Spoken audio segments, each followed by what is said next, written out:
for part 2 in this series, we will begin working with our lookup button. But there's a couple of things I realized I forgot to mention earlier. One is I have this data grid that I created called DGV purchases, and then behind that there's that little label box that displays for the messages called LBL messages.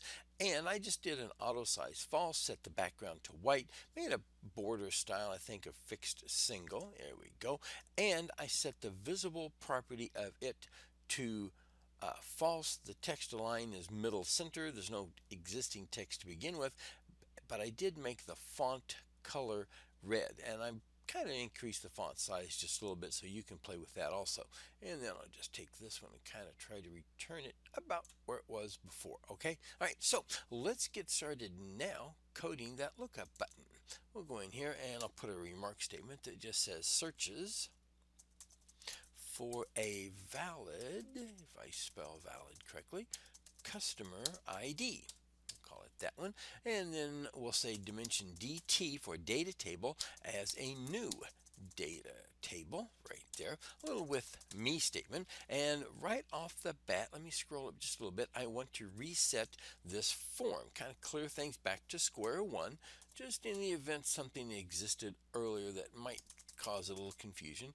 Resets the form. We'll do a dot DGV purchases dot columns dot clear, open close parentheses, and then we'll say dot dgv purchases dot visible, visible, next one down, equals false. There we go. And then we will hide that message that might be there, lbl message dot visible equals false. Oops, and I messed that up again. Just get ahead of myself in my typing. There.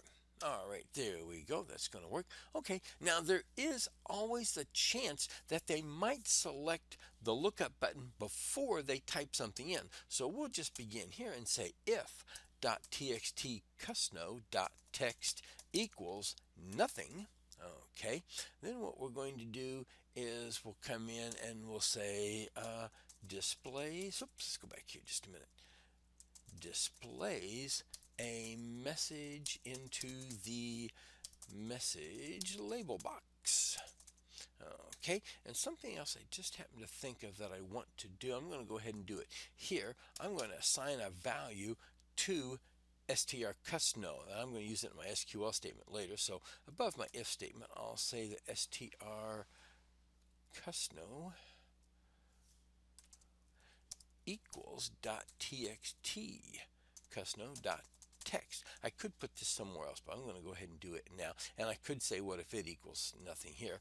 Then we'll say down here, we'll say .lbl message.text equals double quotes, please enter a customer number, double quote, and .lbl message.visible equals true. And then .txt cusno.focus. We'll get our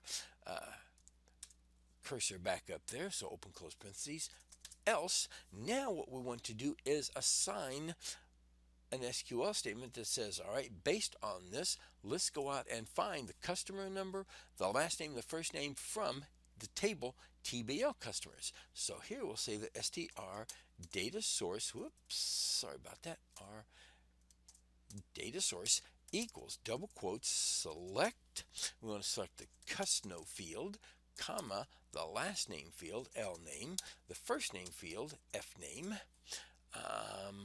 from, no comma after the last field, because then it's going to get really confused and really ticked off, from TBL customer, that table, spacebar, double quote, spacebar, ampersand, spacebar, double quote, because I'm just coming over to the next line here just to make it a little bit easier to read. Now, it is important that I have a spacebar here or a spacebar at the beginning where I have my where statement.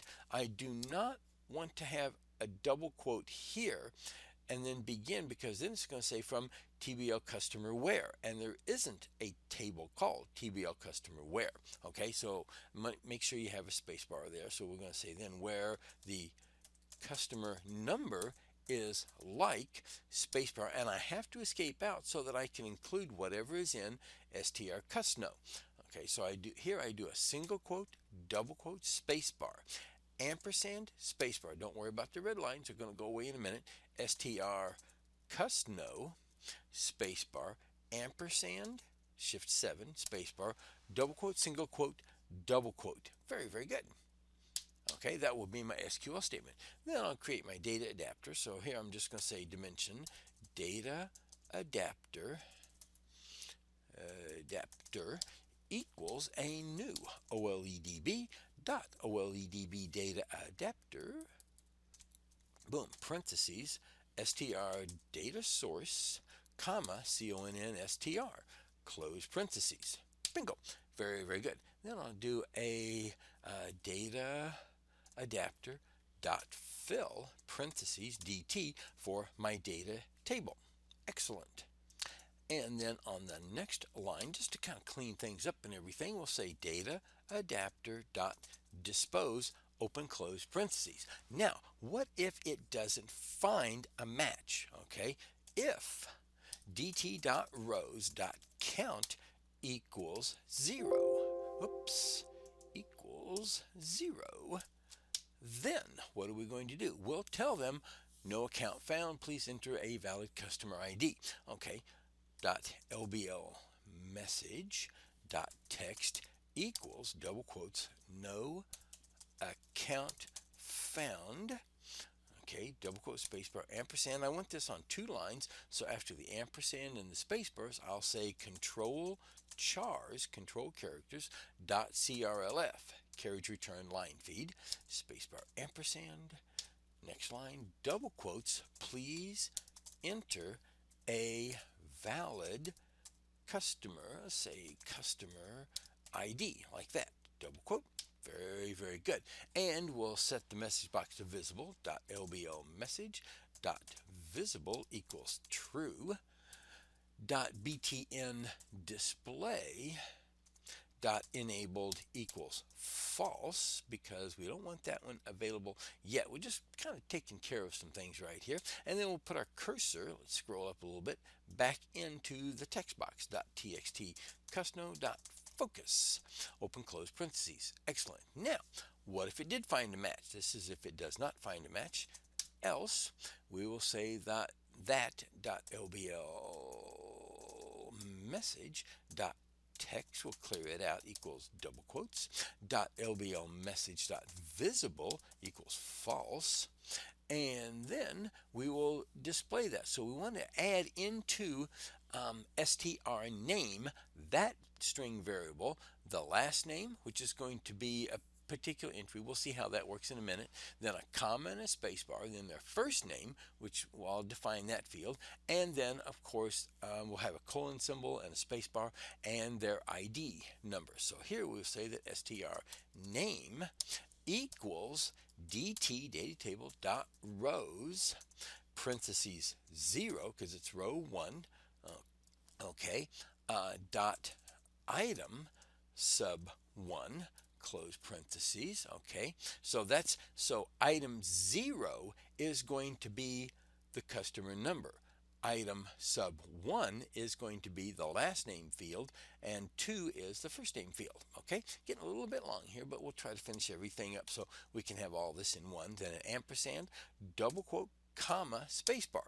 So it's going to say last name, double quote, and then let's go to the next line, do an ampersand. Here we'll say dt.rows, whoops, sorry about that, dot rows sub 0, close parentheses, dot item sub 2, close parentheses, spacebar, ampersand, spacebar, and here we're going to have a colon symbol. You can put a dash if you want, double quote, colon, spacebar, double quote, spacebar, ampersand, enter key, and then dt.rows sub 0, close parentheses, dot item sub 0. Okay, so that's the first one, and close parentheses, and that's all that we need right there.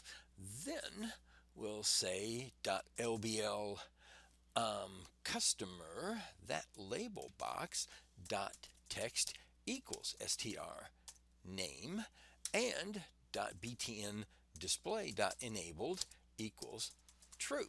Bingo. Okay, let's give this a run. We're getting a little bit long, but let's hope that everything does indeed work for us, right? So we'll try it on the first one here. And let's put in a bad one, 10102 that I did earlier. Look up. Doesn't find it. No account found for this one. And we say, oh, there we go. 102. Click on look up again. It hides that one. It's going to be Sandy Beach. 101, 102. Excellent. Two matched. The display button is available. And then in the next, or is available, it's enabled now. In the next video, we'll start working with this one so that we can display their purchases. Or what if they didn't make a purchase? Okay? As always, though, thank you for watching.